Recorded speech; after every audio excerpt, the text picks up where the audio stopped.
Okay, play. Char. In 3, 2, 1, charot.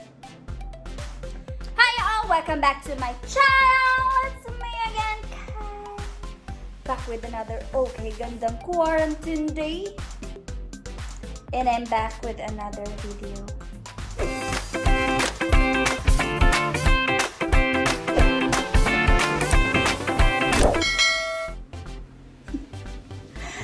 And for today's video, magfi-feeling chef. Chef agad. Magfi-feeling chef tayo. Ang kalat talaga ng likod ko. Ayan, may basurahan, may laptop. Oo, kasi sa ngayon po, ayun na yung setup ko. Nakita, hindi yun natuloy surprise. Hindi na surprise. Oo. So, yun. Gagawa po tayo ngayon ng tuna pie. Masarap talaga siya pagka lalo na sa Jollibee. Yun lang po natikman ko. So, ayun. Nangalay ako dahil. Ay. So, ayun. Gagawa tayo ngayon. And as you can see, nasisilawan ako kasi nagdala ako ng ring light dito sa kusina. Kamusta naman yan? Kayo ba yung ano? Sino ba naman yung taong magdadala ng ring light sa kusina? Ako lang. Ayun. So, yun na nga. Ipapakita ko ngayon kung ano yung mga kailangan natin na ingredients.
May sunog, may hilaw, may sunog ulit.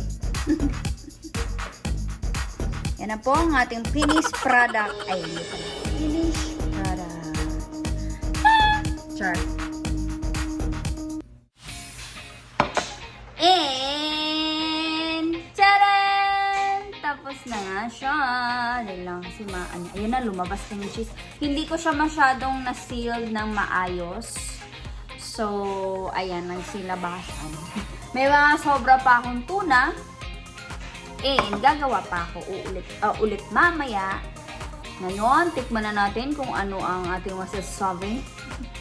Sure, may masasabi. Naglalaway na ako.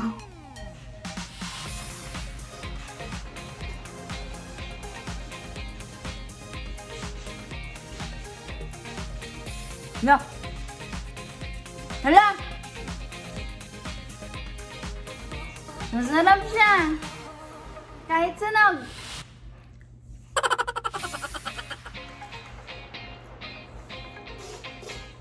Hala, ang sarap!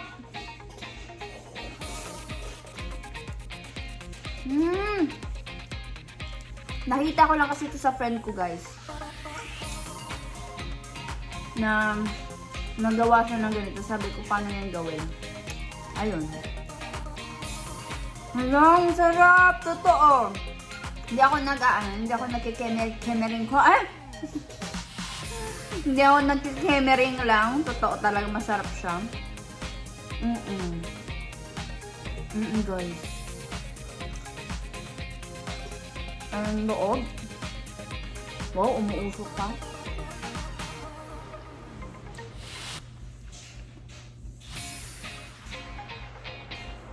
Sarap. Alam, masarap nga siya.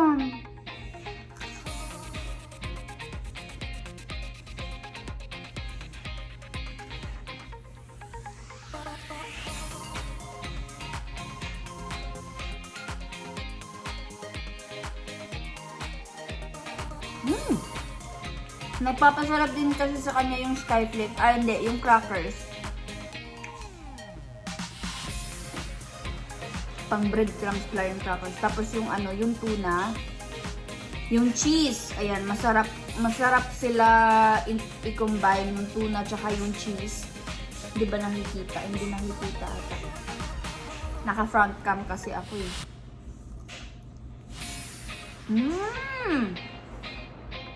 Gagawa pa ako mamaya.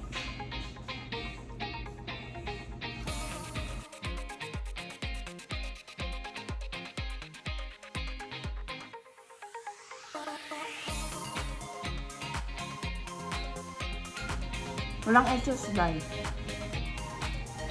Pag hindi to sana masarap, sabihin ko lang okay lang.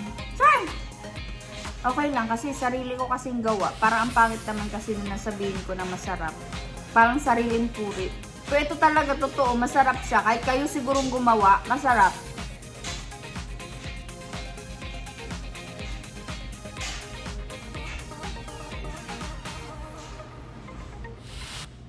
Kasing amoy pa siya ng Jollibee. Na tuna pie.